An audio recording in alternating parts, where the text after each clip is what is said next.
Saudi কর্তৃপক্ষ Saudi আরবে একটি ফিলিস্তিন রাষ্ট্র প্রতিষ্ঠা করতে পারে, সেখানে তাদের অনেক ভূমি খালি আছে। ফিলিস্তিন রাষ্ট্র প্রতিষ্ঠার এমন তত্ত্ব দিয়ে ব্যাপক সমালোচনার সম্মুখীন হয়েছেন ইসরায়েলের প্রধানমন্ত্রী বেনিয়ামিন নেতানিয়াহু। জায়নবাদী ইসরায়েলের এই নেতার এমন আহ্বানকে কঠোরভাবে নিন্দা করেছেন ইরানের পররাষ্ট্রমন্ত্রী সাইয়েদ আব্বাস আরাঘচি। তিনি বলেছেন, এটি হচ্ছে নজিরবিহীন আগ্রাসনের পরিকল্পনা, যা আঞ্চলিক শান্তি ও নিরাপত্তাকে মারাত্মকভাবে হুমকিগ্রস্ত করছে এবং সামনেও করবে। তিনি সোমবার সৌদি পররাষ্ট্রমন্ত্রী প্রিন্স ফয়সাল বিন ফারহানের সঙ্গে এক টেলিফোন আলাপে এ নিন্দা জানান।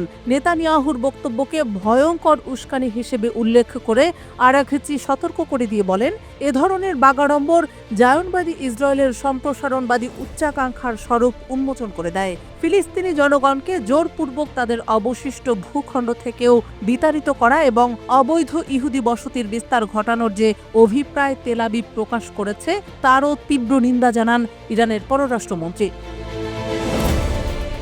মার্কিন প্রেসিডেন্ট ডোনাল্ড ট্রাম্প সম্প্রতি গাজা উপত্যকা নিয়ে নিজের দূরভিসন্ধি ধাপে ধাপে বর্ণনা করেছেন। তিনি প্রথমে বলেছেন, গাজা পুনর্নির্মাণ করার জন্য সেখানকার অধিবাসীদের সাময়িকভাবে পার্শ্ববর্তী আরব দেশগুলোতে সরিয়ে নিতে হবে। এরপর তিনি বলেছেন, তিনি গাজা দখল করতে চান এবং ইসরায়েলি গাজা দখল করে আমেরিকার হাতে তুলে দেবে। সর্বশেষ সোমবার ট্রাম্পও বলেছেন, গাজাবাসীকে আর কখনোই এই উপত্যকায় ফিরতে দেওয়া হবে না। ট্রাম্পের এসব কথাবার্তায় আশকারা পেয়ে যুদ্ধাপরাধী নেতানিয়াহু গত সপ্তাহে বলেছেন, সৌদি আরবে বহু খালি জায়গা পড়ে আছে, যেখানে গাজাবাসীকে স্থায়ীভাবে বসবাসের সুযোগ দেওয়া যেতে পারে এবং সেখানে একটি ফিলিস্তিন রাষ্ট্র প্রতিষ্ঠা করা সম্ভব।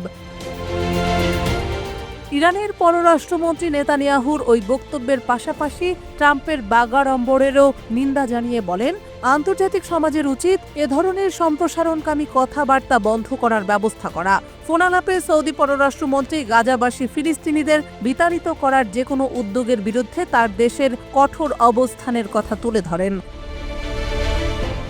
এর আগে গাজা নিয়ন্ত্রণকারী প্রতিরোধ সংগঠন হামাসের মুখপাত্র আব্দেল লতিফ আল কানুয়া মার্কিন প্রেসিডেন্টের বক্তব্য প্রত্যাখ্যান করে বলেছেন, গাজা উপত্যকা বিক্রয়যোগ্য কোনো পণ্য নয়, বরং এটি ফিলিস্তিন ভূখণ্ডের অবিচ্ছেদ্য অংশ।